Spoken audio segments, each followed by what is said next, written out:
this part of our world, and today we have some good news. Zero community transmission overnight, which is fantastic, and we do have 8 new cases in hotel quarantine. I think that's one of the largest we've seen, and 6 positives from those hotel quarantine are from Papua New Guinea. So all of the measures that we announced yesterday is very timely.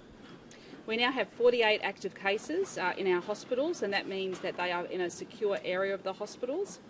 And we've had 7,500 tests over the past 24 hours. And our vaccination rates are up to 28,533. So that's a very good outcome. So this past fortnight, we have recorded 55 new cases in hotel quarantine. So that's something that we need to be very much aware of. And once again, I've been very strong advocate of regional quarantine, and we're still yet to hear about that. Now, today it's great to be in Port Douglas, and we're here to talk about a couple of things. And the first thing, of course, is our tourism industry recovery action plan. And I'm very pleased that Minister Hinchcliffe and the Assistant Minister Michael Healy have brought this in to Cabinet, and Cabinet has endorsed it. And what this means is we want to set up our tourism industry for the future. So once we come out of the pandemic, where are we going to be and what do we need for the future? But yesterday I had the great privilege of meeting with a number of tourism operators here, and clear messages are that the vouchers are very well received, and we need to make sure that people are using their vouchers. That's a great measure to help our operators.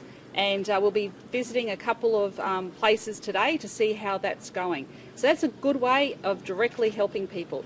But what we also heard loud and clear yesterday is that we need to have some more staff up here in Port Douglas. So if you are anywhere else in Queensland or Australia and you're thinking about moving for work, I don't think there's a better place than Port Douglas. So have a look online, see what vacancies are around, and I'm quite sure that Mark and some of the others up here will be talking to you about the opportunities that exist to come and work in paradise. So that's what we want to see. If you're a young person and you're thinking about having a gap year, I know a lot of young people used to go overseas. Come to Cairns, come to Port Douglas, come and have your gap year up here, and you will not regret it.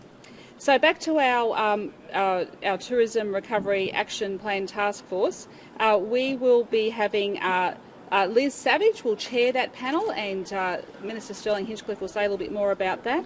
And we'll also be joined with former Tourism Australia CEO Andrew McAvoy, who's very, very highly regarded as well.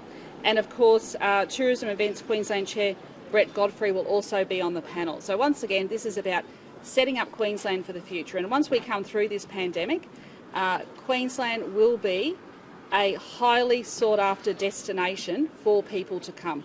We already know a lot of people from Victoria and a lot of people from Sydney are booking their trips up here. It's great to see that in some of the accommodation they're around 80% to 90% capacity.